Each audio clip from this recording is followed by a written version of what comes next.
Hey, you! Yes, you! You looking for some hardcore mech action? Well, strap in, pal! I have an offer that will make the hairs on your neck stand up and dance around like no one's watching. Rolling. Oh!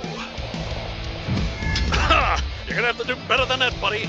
Hello, MechWarriors. This is Kyle again. Here we stand, or more likely sit, at the end of an era. Today, we are taking a look at the latest and probably last DLC pack to be released for MechWarrior 5 Mercenaries, Solaris Showdown.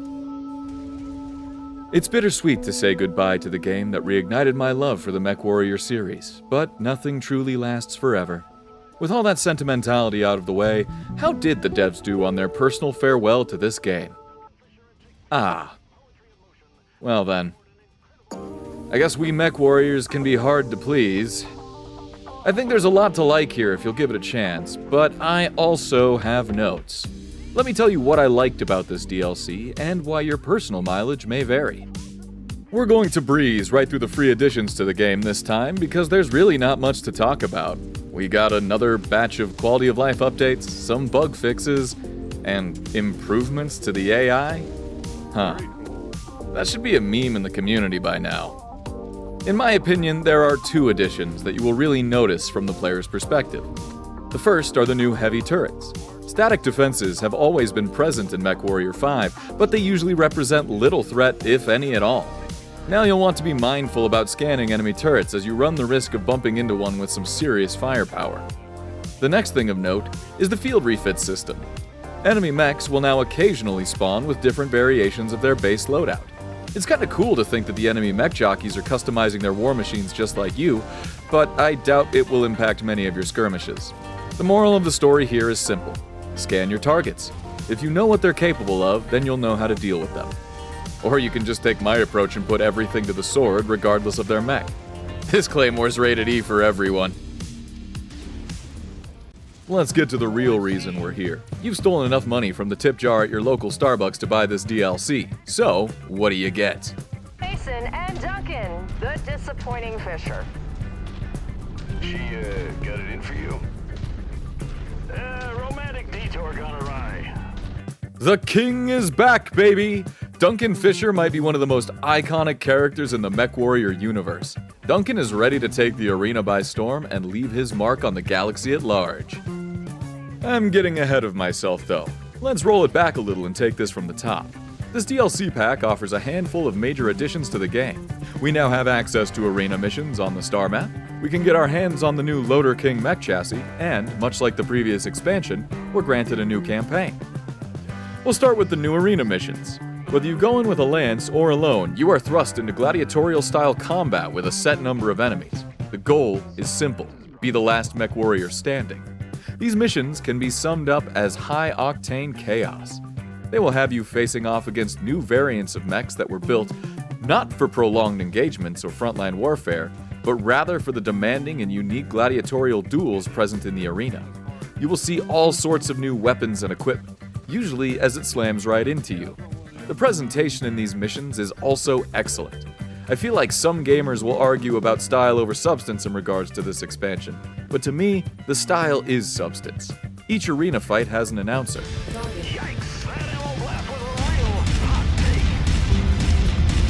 These announcers make the fights feel much more dynamic to me. Sometimes they have repeating voice lines over and over, but that doesn't bother me as much as it may bother others. Put simply, I feel good when I start tearing enemy mechs apart and the announcer comments on the devastating blow I just dealt. Listening to the commentators also helps keep track of the enemy's status. Rack up a few wins and you'll gain fame, which fills up a new bar. As per usual, with every level you gain here, you will be presented with new rewards. I'm not really going to go over this aspect of the content, as we've seen this before. It's just a different flavor of the classic fill up bar, get reward mechanic. We got the same thing with the rival mercenary system from a previous DLC. At least the rewards are unique, but I'll let you explore that on your own. Next up, let's look at the new mech chassis, the Loader King.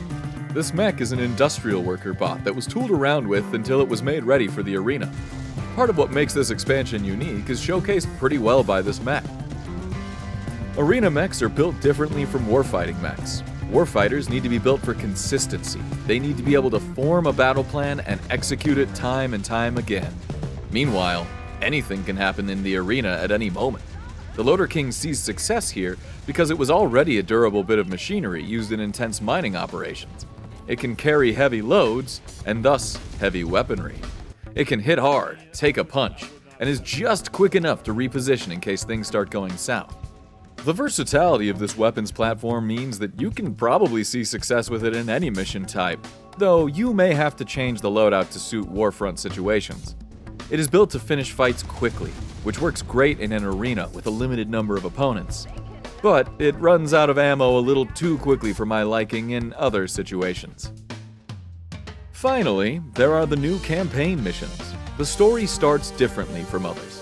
Instead of being hired out by a great interstellar house to wage war on their rivals, you are personally hired by Duncan Fisher to fight alongside him in the Solaris arenas. So come fight with me on hardcore. I promise the action will be hardcore. Whoa! What do you think, Commander? I think that guy is gonna talk himself into an early grave. For those of you living beneath and behind a rock, Duncan is a fan favorite who has returned to the series multiple times. He was first seen as an announcer in the arena fights in MechWarrior 4 Mercenaries. His quippy dialogue, written by accomplished game developer Eric Ferret-Baudois, was masterfully brought to life by the talented George Ledoux. The character is beloved by many and has been brought back time and time again in both fan and official projects. To give you a frame of reference, MechWarrior 4 Mercenaries came out in 2002. I can feel the respect for the franchise's history here. The story is sort of a buddy comedy between Jake Mason, the main character, and of course the Dunkster. By this point in time, Jake has grown a lot since he inherited his father's mercenary company. That is to say, he's older and doesn't give a fuck. Shredder unit sighted up ahead. 2 merc units for the price of 1? All units, cut them down. Target acquired. Never met pirates as tough as their talk. He agrees to help Duncan seek fame and glory in the arena. The two fight side by side. Well, rather, Jake uses his heightened skills while Duncan makes a lot of comments about it as they climb up the ranks, and eventually even uncover a secret plot from the underbellies of Solaris. I'm gonna try real hard not to spoil too much here, but I gotta say that this has some of my favorite writing in the whole game.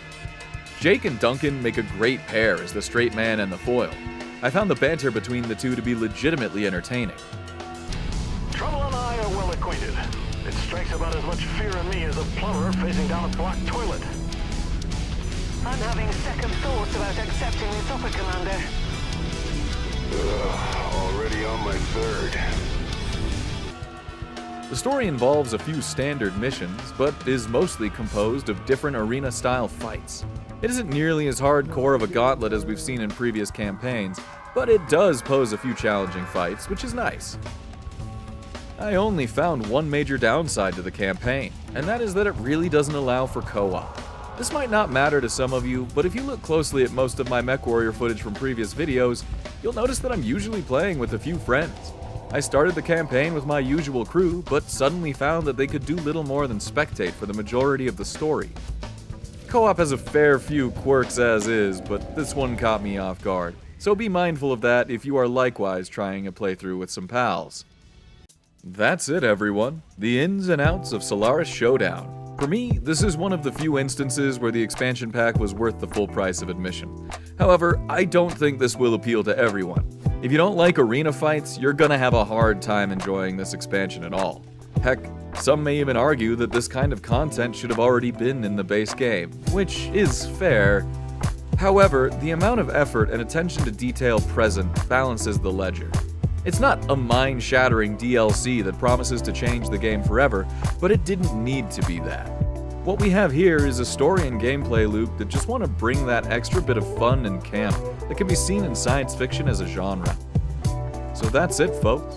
Until next time, this is Kyle again, signing off. Hey MechWarriors, Kyle here. Real quick announcement. I'm going to be streaming MechWarrior 5 Clans on the day of release. Now, unfortunately, it releases tomorrow at a pretty awkward time. It's going to be coming out at 5 p.m. Pacific Standard Time. Now, that's a little awkward for a couple of reasons. I don't have any way to get access to it early. I'm not affiliated with Piranha Games or anything like that. So I'm going to have to wait for it to come out on Steam, download it, set up the stream, all that stuff. So I'm thinking that I'm going to try and stream it probably around 7 p.m. Pacific Standard Time, which will be, 8 p.m. for those of you in Mountain Time and a whopping 10 p.m. for those of you on the East Coast. I know it's late, but if you're a bit of a night owl and you're interested to see my first impressions of this game and just kind of how it looks coming out at the gate, then please join me. I'm going to be streaming right here on YouTube, so we'll see how that goes. And that's my little announcement for that.